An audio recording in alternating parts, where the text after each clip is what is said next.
Life works almost like a video game. You start with nothing.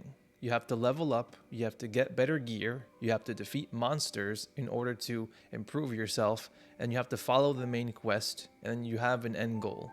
You're trying to beat the game and you're trying to win. Now, life is the only game that everyone is playing at the same time, and everyone's trying to win at the same time. We're all playing this game involuntarily. We're just thrust into this world with no idea with what we're doing. And just like any video game, there is secret bosses and actually cheat codes. And one of these things is manifestation. We all start at level 1. You cannot possibly fight a level 50 monster with the mindset that you have. You have to level up, and this happens through your consciousness.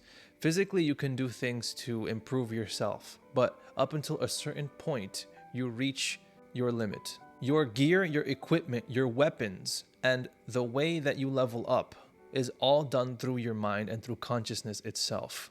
In the Bible, it says, "The word is sharper than any two-edged sword."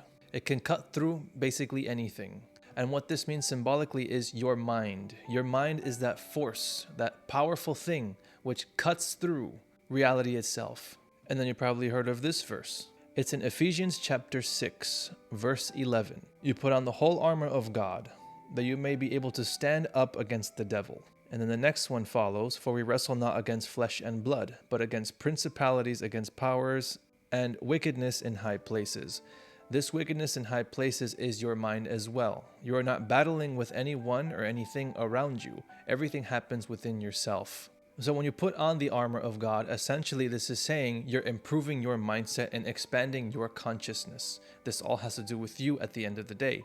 So you are leveling up yourself. The controller is in your hand, and you have the power to go out and improve yourself, to create and define the person that you want to be for better. So just like a video game, we don't give the controller to somebody else to play for us. We're in control of our own life. But many times it feels like other people and circumstances outside of us have more control than we do of our own lives. And this is one of those things that's a great misconception. Many of us who grew up playing video games can give their controller to our older sibling because they're better at the game, perhaps.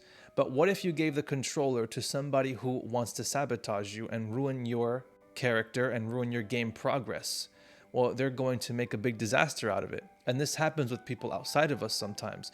People don't have the best interest for us, so we have to be very careful. This happens through manipulations, people telling you what you should and shouldn't do, and people who just want to compete and win over you, because we're all playing this game at the same time. So the better your mindset is, the better your gear is, in other words, and the sharper your sword is, the stronger it is, which is also your mind, then the better you can defeat those evil things inside and outside of yourself. So as you upgrade your internal world, your internal tools, your external world around you changes. And this is how manifestation works. You're not actively going outside of yourself and trying to battle against things that are seemingly impossible to overcome. You are going within yourself and going to the source. Life itself responds a lot like AI as well. All of the beliefs and the ideas that you have is all of the code that goes into the game. So all the things that you believe within yourself is loading outside of yourself. So whenever you look around, this is not the world that just is outside of you. This is the world from your perspective being loaded. It's being pushed out, in other words. It's being created from you. And reality is an indicator of your internal software. Those beliefs that continue to play on repeat. So whether you believe something good or something bad, this will load into the game and then make itself apparent in your external world. So essentially, you're both the player and the coder. Once you realize that you have the power in your hands to level up, to manifest the life that you want, then you can activate God mode. You activate that cheat code in which you can level up quickly. You can give yourself better gear, better items, and then you can overcome any obstacle that you want in your life. What this looks like in real life, in reality, is meditating, imagining, visualizing the life that you want from the perspective that it is already complete. Then once you do this, you are quickly leveling up. To further illustrate that life is like a video game, you can think of how a video game is. You are in a 3D environment in the game. Everything is rendered in 3 dimensions. You can move the camera and you can move around freely.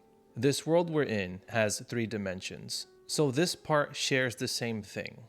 The 3D world in the game and the 3D world we live in right now. Now, when you think of a 3D object, a cube usually comes to mind. Now, this is where it gets a little bit spiritual and it gets symbolic. A cube is a representation of the 3D world. A cube is comprised of a hexagon, and then when you add some lines, it turns into a cube. This is where you also get 666. A hexagon has 6 corners and 6 sides, while a cube has 6 faces. So essentially, you are stuck within this cube, this 3D reality, and essentially you are boxed in. Now, in order to escape, you have to think outside of the box. This is a common phrase you may have heard of. Now, this is usually used when somebody is trying to get you to think of something that is not so obvious. So what is outside of the box is actually the 4th dimension. 4D, in other words. So when you enter 4th dimensional thinking, you transcend the normal way of thinking here within the box. Because while you're in the box, your mind can only reach a certain limit. So as long as your mind is within these walls, you're always going to be stuck to your physical limitations. You may have done a project in school where you had to make a cube out of paper. Now, when you open it up, you get a cross. Now, this is similar to the cross of Jesus Christ. We are all crucified and pasted onto this physical reality. But once you open the box, you think outside of the box. You open your mind, you open your consciousness, then you become resurrected. Just like Jesus Christ was. He was crucified and then he resurrected. So in other words, you resurrect and then you gain a different way of thinking. A way of thinking that will help you transcend your physical limits here. The 4D way of thinking is outside of time. It's outside of our regular everyday way of thinking. Our regular way of thinking will always limit us, but our imagination should be unlimited. Our imagination should be allowed to go wherever it wants to be. So when we dwell in our desired reality, we are using our 4th dimensional way of thinking. We're no longer thinking within the confines of what we think is possible. Whenever you close your physical senses and you open up your mind, you are practicing this 4th dimensional way of thinking.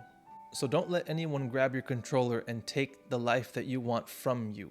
Take control of your own mind and manifest the life that you want. Strengthen your mind, strengthen your thoughts, your ideas, and your beliefs. Make them ones that you want for yourself. Level yourself up. And if life is like a video game, then it's important to find out what level you are on so that you can find out what to do from there. Discover what you want for yourself and continue to grind so that you can face all the bosses in your life and overcome them. If you guys have any questions, leave any comments in the comment section below. Like this video and subscribe for more content like this. And as always, thank you guys for watching. I'll see you guys in the next one.